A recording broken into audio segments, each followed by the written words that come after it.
할렐루야. 2025년 10월 23일 목요일 가정에서 함께 드리는 새벽 예배 자리로 나오신 성도님들을 주님의 이름으로 축복하고 환영합니다. 이 시간 우리의 신앙을 함께 고백하며 예배의 자리로 나아갑니다. 나는 전능하신 아버지 하나님, 천지의 창조주를 믿습니다. 나는 그의 유일하신 아들 우리 주 예수 그리스도를 믿습니다.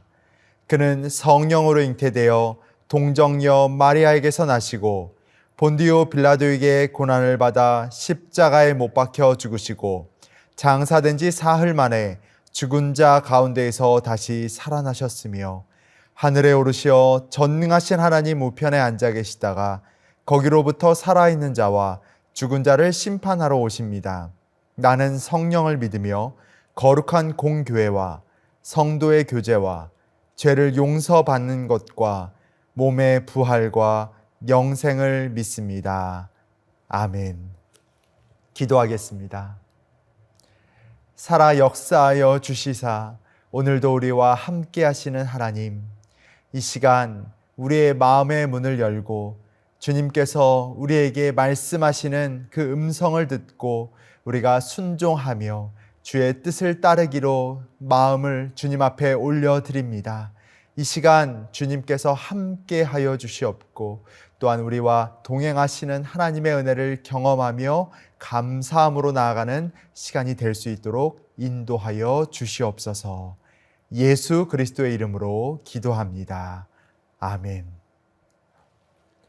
오늘 우리에게 주시는 하나님의 말씀은 스가랴 9장 1절에서 8절까지의 말씀입니다. 제가 하나님의 말씀을 봉독하겠습니다.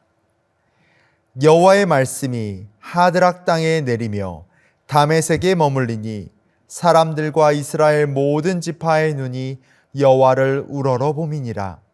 그 접경한 하맛에도 임하겠고 두로와 시돈에도 임하리니 그들이 매우 지혜로움이니라. 두로는 자기를 위하여 요새를 건축하며 은을 티끌같이 금을 거리에 진흙같이 쌓았도다. 주께서 그를 정복하시며 그의 권세를 바다에 쳐 넣으시리니 그가 불에 삼켜질지라.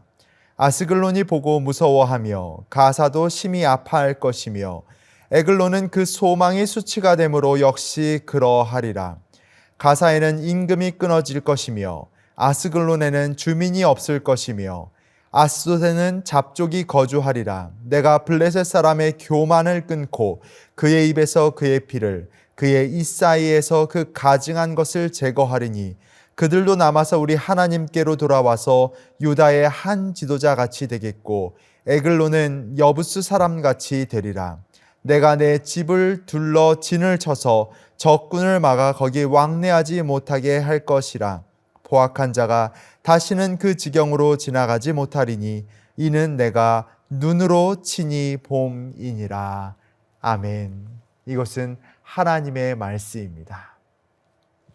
스가랴 말씀은 총 14장으로 되어 있습니다. 전반인 1장부터 8장까지는요 8개의 환상과 금식에 대한 내용이 담겨 있었죠. 그리고 오늘 살펴보는 9장부터는요 그 앞에 부분과는 좀 문체나 어조가 다르지만 심판과 구원에 관한 하나님의 계획에 대하여 더 나아가서 이스라엘 주위의 이웃 나라들에 대한 하나님의 메시지를 담고 있다라고 할 수 있죠. 특별히 이들 이웃 나라에 대해서 하나님께서는 심판의 메시지를 전하고 있는데요. 오늘 본문을 보니 여러 지명들이 나와 있습니다. 하맛, 두로, 시돈, 블레셋 등 이스라엘 주변의 여러 나라에 대한 하나님의 심판의 메시지가 오늘 본문을 이루고 있죠. 특별히 이 심판이 두로와 시돈에도 임한다라고 하면서 그 이유를 2절에 보니까요. 그들이 스스로를 지혜롭다 여기고 있었음을 이야기합니다. 이어 3절에는 두로는 자기를 위하여 요새를 건축하며 은을 티끌같이 금을 거리에 진흙같이 쌓았도다라고 기록하고 있죠. 즉 두로는 스스로 지혜롭다 여기며 요새를 건축하며 은을 티끌같이 금을 거리에 진흙같이 쌓는 나라의 모습을 보였다라는 것입니다. 세상의 물질을 축적하고 인간의 지혜를 의존하며 하나님으로부터 멀리하여 살았던 그 모습을 지적하고 있는 것이죠. 하나님께서 사실 이 지혜와 물질은 하나님이 허락하셔야 되는 것이죠. 하나님께서 허락하시는 것인데 그것을 감사하지 못하고 마치 자신이 얻은 것처럼 교만하게 사용하고 탐욕으로 가득 찬 무역을 일삼았다라고 이야기하고 있는 것이죠. 에스겔 28장을 보면요, 더 구체적으로 이 두로의 모습이 보입니다. 에스겔 28장 5절은요, 너의 큰 지혜와 너의 무역으로 재물을 더하고 그 재물로 말미암아 너의 마음이 교만하여졌도다라고 이렇게 이야기하셨고요. 16절에는 내 무역이 많음으로 내 가운데에 강포가 가득하여 내가 범죄하였도다. 너 지키는 그루바 그러므로 내가 너를 더럽게 여겨 하나님의 산에서 쫓아냈고 불타는 돌들 사이에서 멸하였도다 라고 말씀하시면서 하나님보다 물질과 돈을 더 높이고 의지하는 그 모습에 대해서 하나님께서 심판하시는 모습이 등장하죠. 더 나아가 이들은 하나님의 백성에 대해서도 그들의 멸망을 기뻐하고 그들의 고난을 오히려 정말로 기뻐하는 그런 안타까운 모습을 보이기도 했다라는 겁니다. 에스겔 26장 2절에는 이렇습니다요. 인자야, 두로가 예루살렘에 관하여 이르기를 아하, 만민의 문이 깨져서 내게로 돌아왔도다. 그가 황폐하여졌으니 내가 충만함을 얻으리라 라고 이렇게 얘기했다라고 이야기합니다. 남이 실패한 것에 대해서, 남이 잘 못된 것에 대해서 오히려 내 충만함이 되었다라고 이야기하며 하나님 백성의 불행을 기뻐하는 모습을 보인 것이죠. 이런 모습에 대해서 하나님은 절대로 기뻐하지 않으셨던 것입니다. 이런 두로에 대해서 하나님께서는 무서운 말씀을 하십니다. 오늘 본문 스가랴서 9장 4절의 말씀을 보면 주께서 그를 정복하시며 그의 권세를 바다에 쳐넣으시리니 그가 불에 삼켜질지라 라고 말씀하시죠. 이 두로에 대해서 에스겔 선지자도 이렇게 예언했습니다. 특별히 에스겔서 26장 3절에는 주 여호와께서 이같이 말씀하셨느니라. 두로야, 내가 너를 대적하여 바다가 그 파도를 굽이치게 함같이 여러 민족들이 와서 너를 치게 하리니 그들이 두로의 성벽을 무너뜨리며 그 망대를 헐 것이요 나도 티끌을 그 위에서 쓸어버려 맨 바위가 되게 할 것이다 라고 이렇게 말씀하십니다. 심지어 12절 보면 내 재물을 빼앗을 것이며 내가 무약한 것을 노력할 것이며 내 성을 헐 것이며 내가 기뻐하는 집을 무너뜨릴 것이요 또 내 돌들과 내 제목과 내 흙을 다 물 가운데에 던질 것이라 라고 예언하시며 말씀하시죠. 사실 이 말씀은요, 마게도냐의 알렉산더 대왕이 기존 육지 도시의 잔해를 바다에 던져 섬까지 제방을 건설하는 데 사용했던 그 역사적 사실로 말미암아 성취되었다라고 하는 것을 우리는 알 수 있습니다. 이를 알렉산더 티레 공방전이다라고 하는 그런 이야기가 있는데요. 이 티레라는 말은요, 두로 이 지방을 부르는 또 다른 이름이기도 합니다. 마게도냐의 알렉산더 대왕이 기원전 332년에 페르시아 동맹국인 이 섬도시 티레를 7개월간 포위하며 점령한 일이 있었습니다. 아주 든든한 요새였던 이 티레를 함락시키기 위해서 이 알렉산더 왕은 육지 잔해를 끌어모아 섬까지 이어지는 거대한 방파제를 건설하는 초유의 공사를 진행하였죠. 이 공사를 통해서 이 공성탑을 진격시키고 함대를 동원하여서 결국 이 도시를 파괴하여 지중해 동쪽 해상권을 확보하고 이집트 원정의 발판을 마련한 일들이 있었다라는 겁니다. 이 제방이 오늘날까지 남아 있어서 이 티레를 육지와 연결하는 이 지형을 만들었는데요. 이런 역사적 사실이 결국 이 두로의 멸망, 즉 내 성을 헐 것이며 집을 무너뜨릴 것이며 내 흙을 다 물 가운데로 던질 것이다 라고 하는 하나님의 말씀이 성취되었다라는 것을 보여주는 것이죠. 심지어 에스겔 26장 14절에 너를 맨 바위가 되게 한즉 내가 금을 말리는 곳이 되고 다시는 건축되지 못하리니 나 여호와가 말하였음이니라. 주 여호와의 말씀이니라 라고 하는 이 말씀도 성취되었음을 볼 수 있습니다. 이 두로, 이 도시가 고대와 같은 어떤 영광과 위상을 회복하지 못하고 나중에는 이 두로가 새로운 곳으로 옮겨져서 신두레, 신타레 지역이 생겨나게 되는데요. 성경에서 말하는 지금 이 지역은 더 이상 재건이 불가능하게 되었고 현재는 세계문화유산으로만 지정되어서 다시는 건축되지 못하고 인구도 늘지 않고 있다라고 이야기합니다. 하나님께서 그 말씀하신 것들, 그것을 하나도 땅에 떨어뜨리지 않으시고 이루시고 있다는 것을 보여주는 것이죠. 또한 하나님을 의지하지 않고 세상의 것을 더 탐내며 남의 고난을 내 유익처럼 여기는 이들에 대해서 하나님께서는 그것을 분명히 싫어한다는 것을 우리에게 말씀해 주고 계십니다. 오늘 본문을 보면 두로뿐만 아니라 블레셋에 대해서도 그들의 교만을 하나님께서 꺾으실 것이다 라고 말씀하시죠. 오늘 본문 9장 7절을 보면요, 그의 입에서 그의 피를 그의 입 사이에서 그 가증한 것을 제거하리니 그들도 남아서 우리 하나님께로 돌아와서 유다의 한 지도자같이 되겠고 에글로는 여부스 사람같이 되리라 라고 말씀하십니다. 그의 입 사이에서 가증한 것을 제한다라고 하셨죠. 그들은 우상에게 바친 희생제물을 먹는 부정한 행위를 하였고요. 가증한 것을, 이런 것들을 제거하여서 남은 자들을 정결하게 하시는 하나님의 모습을 우리는 볼 수 있는 것입니다. 하드락, 다메섹, 하맛, 블레셋. 오늘 이렇게 이야기하는 이 이스라엘 주변 국가의 특징들이 무엇입니까? 이들은 끊임없이 이스라엘과 유다를 대적하고 괴롭혔습니다. 하나님의 백성들을 계속해서 공격하고 괴롭히는 것이죠. 하나님을 두려워하지 않고 그들을 공격하는 것입니다. 아니면 아예 하나님의 존재를 모르는 걸 수도 있고요. 사실 이것이 가장 큰 교만이죠. 하나님의 존재를 모르는 채 자신의 유익과 이익을 위해 욕심대로 살아가는 그런 삶, 그것이 교만인 것이죠. 이런 모습에 대해서 하나님 뭐라 말씀하십니까? 8절, 내가 내 집을 둘러 진을 쳐서 적군을 막아 거기에 왕래하지 못하게 할 것이라. 포악한 자가 다시는 그 지경으로 지나가지 못하리니 이는 내가 눈으로 치니 봄이니라 라고 말씀하시죠. 주님께서 직접 보시고 간섭하신다라는 거예요.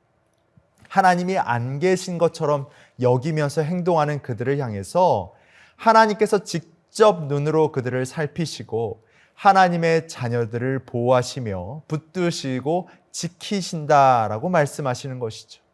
다시는 포악한 자가 그곳을 지나가지 못하도록 말이죠. 보이지 않지만 역사하시는 하나님, 우리는 그런 하나님을 분명히 기억해야 합니다. 눈에 보이는 것에 우리의 마음이 더 가는 것이 사실이지만 그곳에 우리의 마음을 두어서는 안 됩니다. 다른 이들이 보기에 그 눈에 보이는 것이 영원하고 빛날 것이다 라고 생각하지만 헛된 것에 마음을 쏟는 것은 정말 헛된 일입니다. 보이지 않는 하나님의 손길이 세상과 개인의 삶에 개입하셔서 우리를 인도하신다라고 하는 이 메시지가 우리에게 너무나 중요합니다. 그런데 오늘 우리가 더 기억해야 될 것은 심판하시는 보이지 않는 하나님의 손길이 있음도 우리는 기억해야 한다는 것입니다. 하나님이 보이지 않는다라고 할지라도 계시지 않는 것은 아닙니다. 하나님께서는 정말 많은 이들이 주님께로 돌아오기를 기다리고 계시죠. 사사시대에 사사 기드온의 첩에게서 난 아들 아비멜렉, 그는 기드온의 아들 이복 형제 그 70명을 죽이고 자신이 왕이 되죠. 그리고 왕이 될 수 있도록 도왔던 그의 출신 지역 세겜 사람들.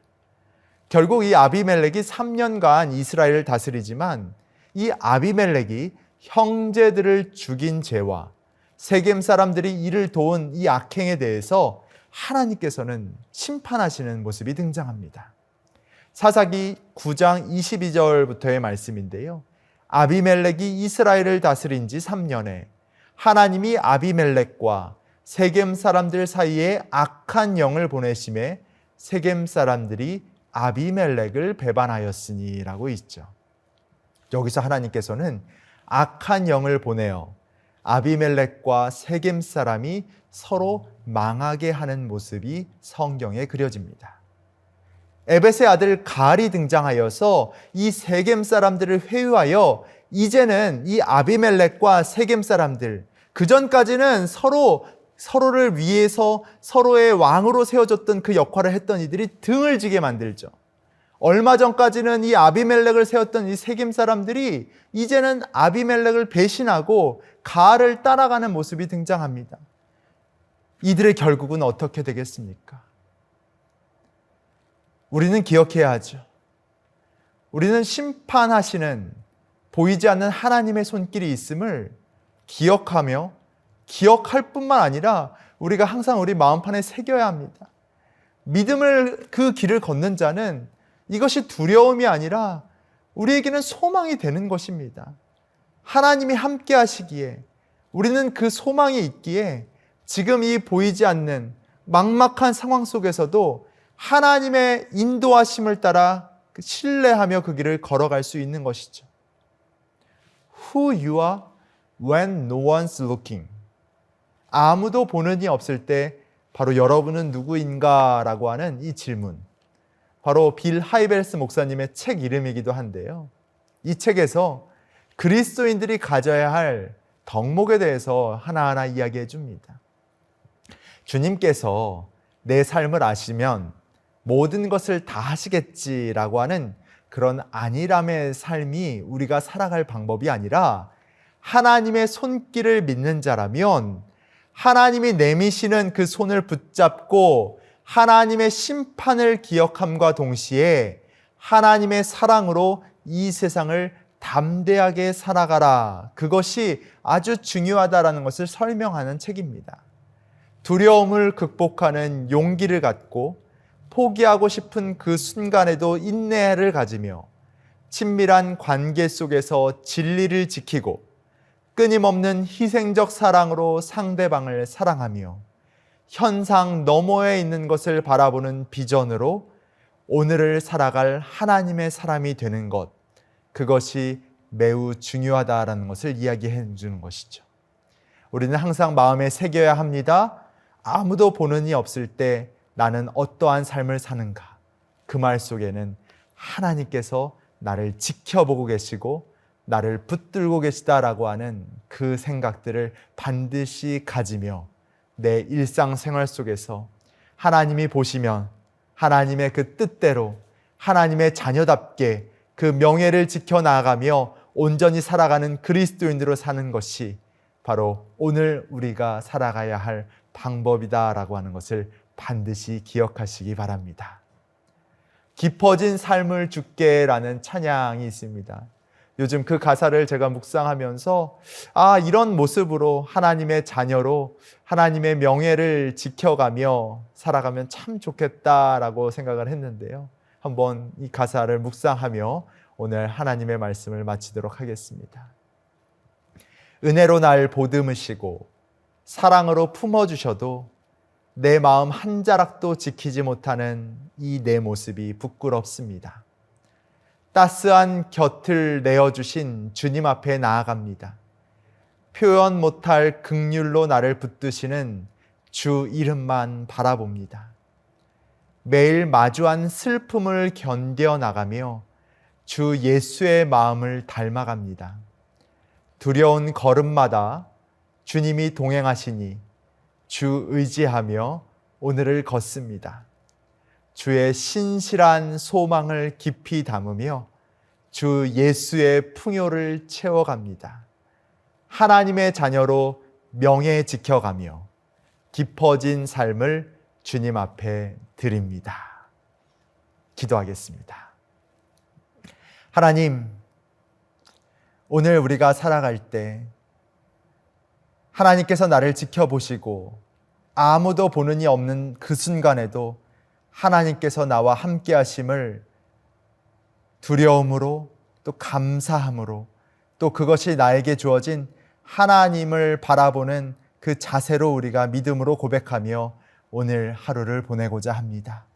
주님, 하나님의 자녀로 우리에게 생명 주시고 또한 우리에게 그 사랑을 내어주시사 십자가 달려 돌아가시고 영원한 생명에 주셨는데 하나님, 우리가 이 세상 또한 이 세상의 것에 마음을 빼앗기는 것이 아니라 온전히 주님을 바라보며 하나님의 자녀답게 하나님의 자녀의 그 명예를 지켜나가며 오늘 이 어려운 상황 속에서도 주님을 바라며 믿음을 위하여 믿음을 바라보며 온전히 그 길을 걸어갈 수 있는 주의 자녀가 될 수 있도록 인도하여 주시옵소서. 하나님, 우리의 연약함을 용서하시고 우리의 죄악을 깨끗이 씻어주시며 더욱더 주님을 신뢰하며 나아가는 믿음의 자녀 되기를 원합니다. 주님, 붙들어 주시옵소서. 오늘도 우리를 향하여 큰 일들을 계획하시고 또한 그 일들을 미리 예비하여 주시사 우리에게 하나님의 함께 하심을 경험할 수 있도록 그 길을, 생명의 길을 열어주신 예수 그리스도의 이름으로 감사드리며 기도합니다. 아멘. 이제 개인 기도를 드리도록 하겠습니다.